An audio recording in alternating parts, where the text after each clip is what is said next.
Hey everyone, Dockwell here, and welcome to another video. Today's video is going to be a carry tier list for patch 7.30e, and I hadn't made any kind of 7.30e patch, tier list, mainly because I did the TI tier list back when that happened, and I thought, we'll probably get a patch sometime in the next month or two. Well, it never happened. It's January now, end of January. We still haven't gotten anything. I don't really think we're going to get anything for another month or so even yet, but I guarantee you now that I'm making these tier lists for every position this week. We'll probably get the patch sometime this week. It's just bound to happen because I'm about to make the tier list. But in any case, even though there hasn't been very many changes over the past few months since TI, the meta has shifted a lot, just because people have found, better ways to do things, better item builds and all that kind of stuff. So we'll jump into that now with the carry tier list here for patch 7.30e. Before we jump into the video, I just wanted to say, if you like this video, like, comment, subscribe, all of those kinds of things, it really helps. And if you want to see more content into the future, please consider clicking the Patreon link down below and going to my Patreon, signing up for coaching, or just supporting me in general for that $5 or $10 a month. It really, really helps because for whatever reason, YouTube has not monetized my channel. So I make absolutely no money for making all this content. So in order to keep up making content in the future, if you guys really like it and you want to see more of it, please consider supporting if you can. Now that we got that out of the way, let's jump back to the video. So to start off this tier list, I'm just going to preface this with how I kind of come up with this. First, I eyeball it, like give my, general feeling, and I put everything where I think it is, and then I look at basically the win rates and pick rates in, just Immortal and Divine pubs just on Dota buff and here in the browser or in the game client because I can go to trends here. And I also look at Dota 2 Pro Tracker to look at the win rates and pick rates and the meta for pro games, for pro level pubs and those kinds of things as well. And I look a little bit at pro matches as well. So I mix all of that kind of together. So it's more of like a high level thing. And then I just basically try to mash everything together in the way that I think is best. So it is a little bit subjective, but it is mainly based off of, the pick rates and the win rates and all that kind of stuff. So anyway, with that out of the way, let's just jump into S tier, which is first going to be Wraith King. And this is a very interesting hero for S tier because back around TI, even with very little changes since then, this hero was in D tier pretty much. It was not picked. It was not very good. And that was largely because people thought it was dead because it recently got nerfed where it's his final level of reincarnation was a 40-second cooldown. It was nerfed all the way to 60, so people thought, this hero's dead. That was an insane nerf. But actually, I think what happened since then is that the item build has been solidified around this hero. You no longer go Radiance. It's not even really an option. You pretty much always go Armlet Deso, and you just chunk people down with your critical strike, with your mortal strike here. It's actually insane. If you can get away with buying Silver Edge, you just destroy people. Even without it, you can two-shot supports. You can just hit a support once, you stun somebody, they're pretty much dead. You can even do that to carries. This hero is just absolutely insane. And then once you get to level 25, that -2-second Mortal Strike cooldown, you take towers so quickly, you kill people so fast. It's actually insane. This hero is ridiculous. And this cooldown isn't that big of a deal because once you pop your first life, you usually get BKB. You have it almost, BKB's at a great spot right now. So you can just save your BKB for your second life, and then you're either guaranteed to get out or, BKB TP, or at least, turn the fight, something you're just so good with that ultimate as well. This hero can take Roche. You can do pretty much everything. So I think it's just at a great, great spot right now overall, which is very interesting because people thought it was kind of dead, but now it was solidified in its item build, and people have just found the right way to play it. So it's very, very good at pretty much all levels. I think it's just a great hero right now. The next S tier hero, this might be a little bit controversial. I think Wraith King is pretty much far and above the number one. I think everyone would kind of agree with that. I think Ursa, just based on the pick rates and the win rates for high-level pubs, even though it's not really in the pro matches as much, it just straight up is top tier right now for whatever reason in pick rates and win rates. And it's one of these things because I don't love the hero in terms of going this, diffusal build. I don't love it. It's not Mask of Madness, Mask of Death, and diffusal and all that stuff, and Roshing really early. And the reason why I don't love that build, even though it's very, very powerful, is because you are playing around your team in some way. You're not really farming quickly. So you are going to rely on your team to make space, or not necessarily make space, but to play with you to make sure that you can take the Roche early, these kinds of things. But Roshan really is a huge objective for you. So I think it is really good. And if you can get off to a good start and you can play around your team and your team can be aggressive, going that diffusal build is absolutely insane. It's so good. This hero absolutely stomps games. If you can get off to any kind of good snowball of a start, you can just take Roche so easily. You can get 3 Roches in less than 30 minutes, and you just absolutely obliterate the game. It's very simple. Even though he doesn't really go high ground that well, you'll just kill everyone on the map when they show, as long as your team is playing with you. And then the other thing is, I do think if you think your team is not going to play with you, if your team seems to be stupid, or you need a lot of damage, you need some kind of late game carry because your mid is more of a space maker, these kinds of things, or your mid is more of a play in the mid game and that kind of thing, or whatever it is, you can go Battle Fury. Like, Battle Fury is an option now because Battle Fury has kind of come back into the meta a little bit. It's not as great, but I think it is still good. It's not as great as it once was, but it's still more popular now. A lot of Battle Fury carries are more popular, and I think this hero can still go Battle Fury and be very effective with it and farm a lot. And I would actually suggest the lower MMR you are, the more likely it is that Battle Fury is good for you, because you're just going to have that space naturally. You can still do a ton of damage, and you can just carry the game a lot easier, and you're not going to fall off, and you can get that farm that you need to just really carry the game. So I would suggest that. But he does have those two builds that make him really effective, and he's just such a threat. He's just such a laning threat. He's such a threat in the early game. Once you get a good lane, it's just such a good all-around hero that it's very, very hard to lose with Ursa, as long as you don't screw up the lane horribly. So that's S tier. I think that's pretty straightforward, pretty simple. I think most people would agree with that. Ursa, Wraith King is definitely the S tier hero. I think Ursa is a little bit depends, but I think just based on the win rate and pick rate in pubs and stuff, he's up there. So next we're going to go to A tier here, and these heroes, I think these are all kind of the ones that have been around for a long time. In fact, Medusa and Luna here are two heroes that you can see that they've just been around for the last 6 months or so, maybe even the last year, and they just do not go away. No matter how many nerfs they get over the last 5 patches or whatever, they just simply don't go away. Even with the stacking nerf for ancient stacks and all the other stacks in the jungle, these heroes have just not gone away. They just farm so quickly, and they're just so effective that if you ever get to that late game portion, or if you ever get a few items on these heroes, they're just so good. And I think part of that is with Luna, the shard build. Even with the shard nerf, the fact that it applies your right click now, you just do so much damage. It's so good. You can skip Manta if you need to, and you can just go right into that BKB and just be a beast. And then Medusa just overall is just such a good hero, where if you can get that early Scotty timing, it's just so hard for people to deal with you. So those are those two heroes, and I mentioned them kind of separately because they're very similar. They've been around for a while. They farm super quickly. They take stacks, all that kind of stuff. The next, the other group is PL. PL is just at a good spot right now. I think PL is just overall really a pub stumpy here, and I think he's just at a decent spot. So I put him up here because his pick rate, win rate is pretty good overall, and I think in general in pubs he can just stomp if you know how to play him and play well. If there's no one that straight up counters you, and even then, if you get 4 items, you can still honestly beat a counter. Next is Anti-Mage. And I would say Anti-Mage, maybe I should put PA and Anti-Mage next to each other, because these heroes are kind of similar in the fact that they both build Battle Fury pretty much every game now. Phantom Assassin is going to build Battle Fury every single time. You don't rush Deso or anything. I mean, maybe if you have a Magnus, it might be weird, but you're pretty much going Battle Fury every time, and Battle Fury has kind of come back as a thing that is more relevant. And these heroes are just pretty good because late game, I mean, you can get your farm. It's kind of similar to Luna and Medusa. You're going to get your farm.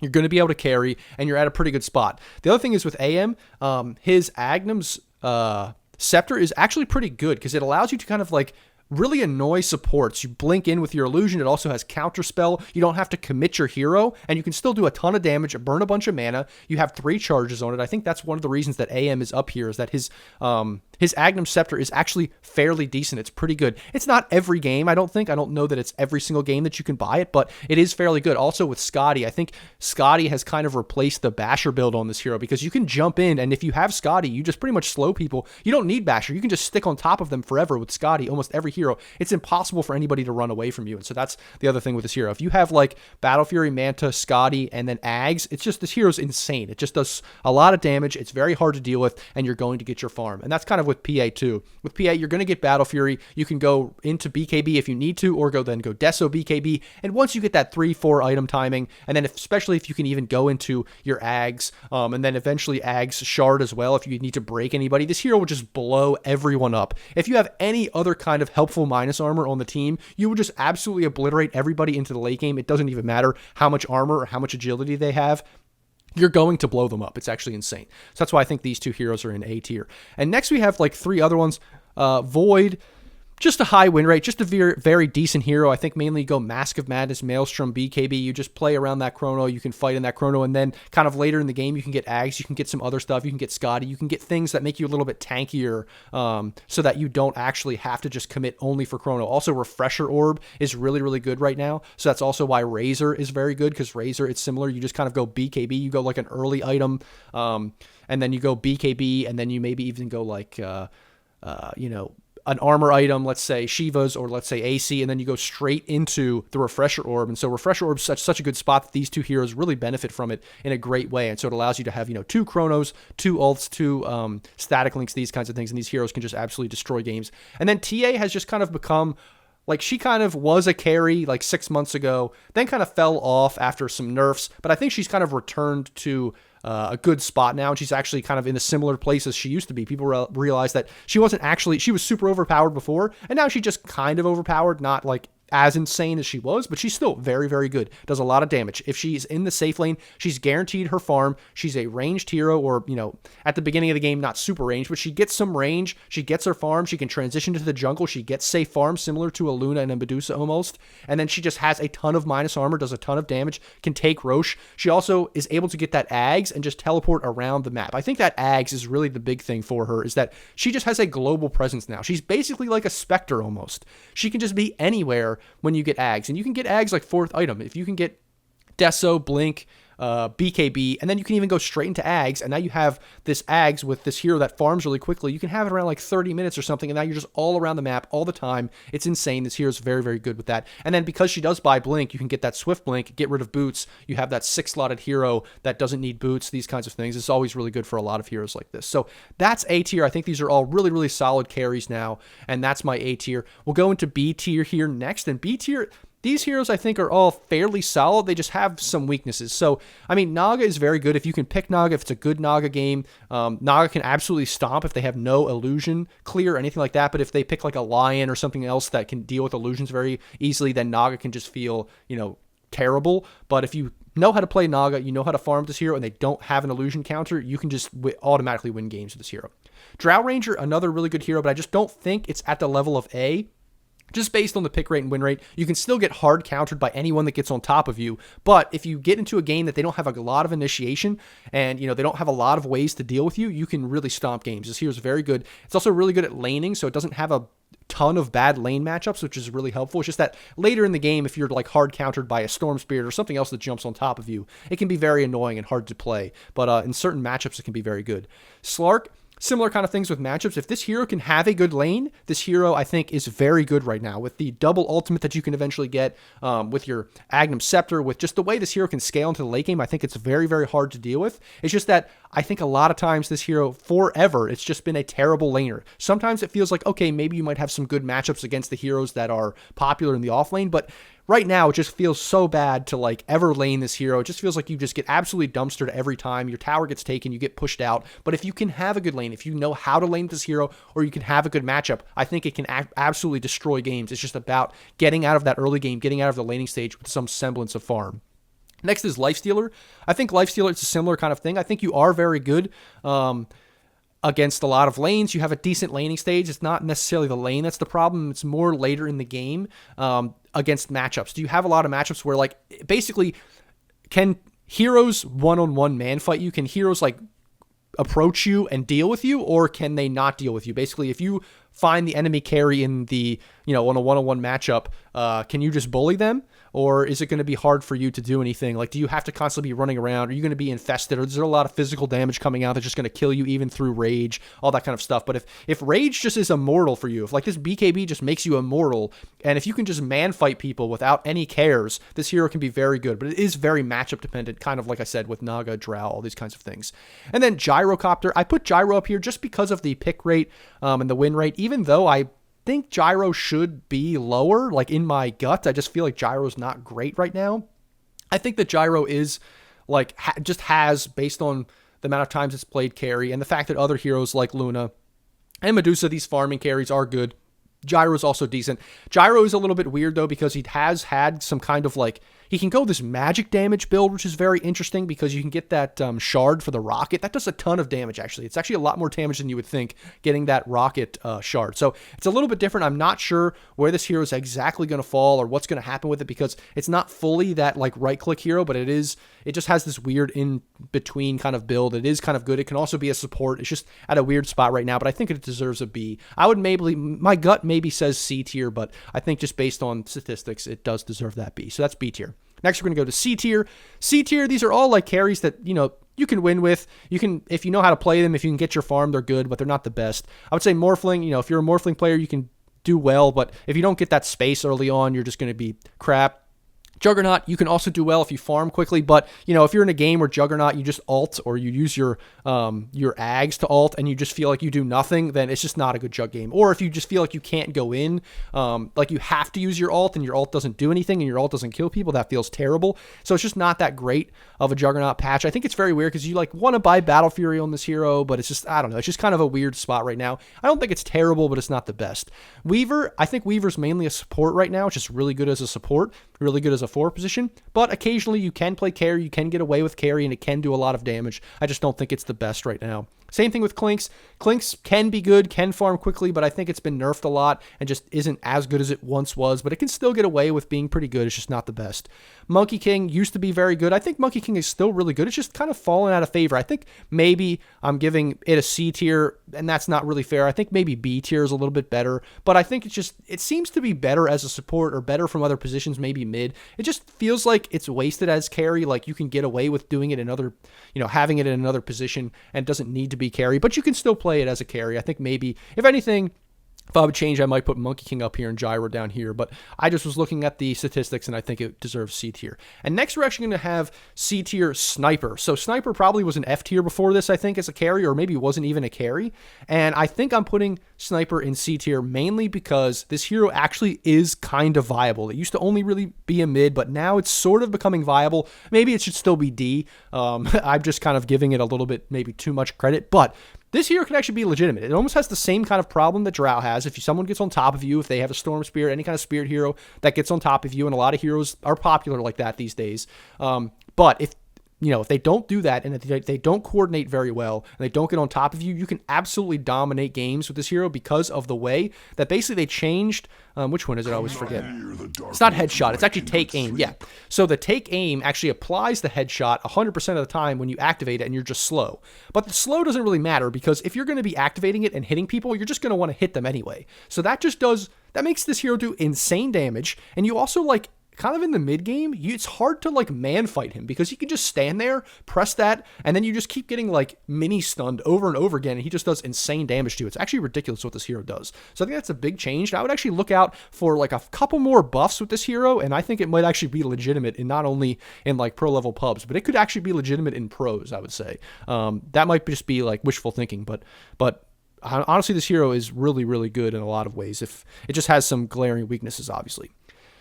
And then the last two tiers, we're going to say D tier here. Terrorblade, I think this could be higher, but it just based on the win rate, it's just one of the lowest in the game right now. Just seems very bad, but if you know how to play him, you can be good with him. Spectre, same kind of thing. It just seems like Spectre is just at a weird spot. It's just been nerfed over and over and over again, but if you can get away with, playing this hero and getting some items and using the Ags build and stuff to be around the map, it can be very good, but it just doesn't seem that great. Just the win rates are very bad compared to what it usually has been because it's been nerfed over and over. And then these last four kind of just in a bad spot. Troll, still you can pick him, but he just is countered by so many things. It just doesn't feel good. CK has been played more of an offlane, just not that great of a carry. Tiny used to be a great carry around TI and before that, but has fallen off because of nerfs and stuff. And so because you can't blow people up with your combo and all that stuff, and your shard it's not as good with all the combinations of this hero, and he just doesn't do as much damage as he used to and all those kinds of things. It just isn't as powerful and potent. So now he's kind of fallen out of favor. He's barely picked ever. And then Ricky, I think Ricky, because Battle Fury has come back, this hero is kind of legitimate. It just still isn't being picked very much, and it has a low win rate. It's not great, but I think you can still manage to get away with going Battle Fury on this hero. Even the Diffusal build could be good, but going Battle Fury on this hero is usually what you can do, and you can still win games. It's just not F tier, but it's still in here. And then lastly, we have F tier Alchemist. It's just not an Alchemist patch. I don't even know if it's been an Alchemist year, to be honest. I think it's been a while, maybe a year, since Alchemist has been good. He's just not good right now. Sven was good for a brief period of time, I think, before TI, but has fallen off a cliff. It's just weird. Sven is either really good or just absolutely crap. It's one or the other. He's either like S tier or F tier, it seems. He's just always either great or bad. Right now, he's terrible. I think the worst win rate in like high-level pubs, like Divine, Immortal level pubs, just actually the lowest of all heroes. So he's just really bad right now. Lone Druid, maybe more of a mid, not a carry. It's hard to say, but just not great right now. Has been in a bad position for a long time. Bloodseeker, also not really a great carry right now. Maybe more of a mid or an off lane. I'm not sure, but really just not a good carry. You could still play it, but it's not great. And then Nature's Prophet, same kind of thing. Nature's Prophet has played carry at times. That's why I put him in this list, but right now it's just not a good carry, so I would not pick it as carry. Off lane, if anything. Maybe even support at times, but still not great. So that is my carry tier list for 7.30E, and I know it's been a while since I released, a tier list. I thought the new patch was going to come, so that's why I didn't do it, and now that I released this, I bet you the patch will come any day now, so just wait for that. I'm sure we're all, excited for that, especially since there's no major, or, I don't know, maybe they're going to replace it with something, but who knows. But anyway, that's the tier list for carry in 7.30E. Let me know if you disagree, if you think something should be changed, if you think something's more powerful or less powerful than I described, what have you, and just let me know in the comments. And as always, guys, thanks for watching. If you want, you can subscribe, like, comment, all those kinds of things. You can join the Discord with the link down below and talk there. You can request replay reviews there as well. And also, like I said in the beginning of the video, consider donating at Patreon or subscribing, becoming a patron, or getting coaching if you want coaching at my Patreon in the link below. So that is the video. I hope everybody liked it. As always, thanks everybody for watching, and I'll see you in the next video.